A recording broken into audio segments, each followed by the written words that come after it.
The case involves the constitutionality of Section 254 of the Communications Act, 1996, whether the Section 254 directed the FCC to create and administer the USF violated the constitutional principle called the non-delegation doctrine.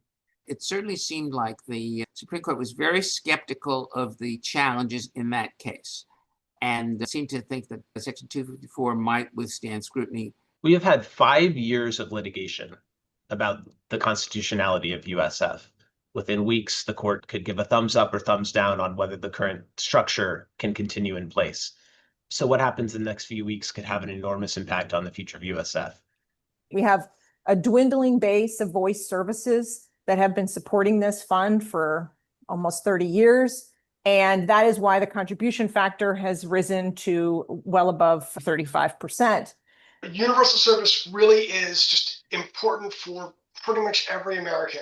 Every year, about 100 million people connect to the internet through the Universal Service Program. Every household that connects to USF drives about $2,600 per year to what we would call America's big tech companies. The financial beneficiaries, which are earning $2,600 per year, pay zero to help make that additional connection.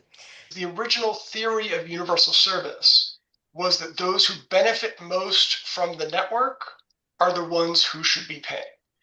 I think when you say broaden the base, that big tech's contribution is certainly on the table. I am very strongly opposed to doing it out of general appropriations. This is just not fit for something for Congress every year or two to try to take up and debate with all the uncertainty that goes around that. Congress will have a gun at its head.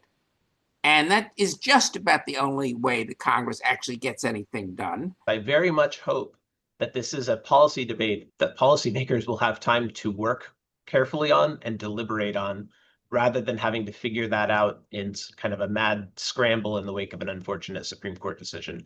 I think the Supreme Court's going to be something like 8-1 in favor of upholding it. If USF was struck down, the people who would want to save it would be big tech. And because without USF, it will hit them first. Because they're earning today almost $200 billion of revenue a year because of this. Cautiously optimistic that the Universal Service Fund is going to be substantially upheld in its present form. Cautiously pessimistic that we're going to come up with a better solution anytime soon. This is going to be a long, ugly slog.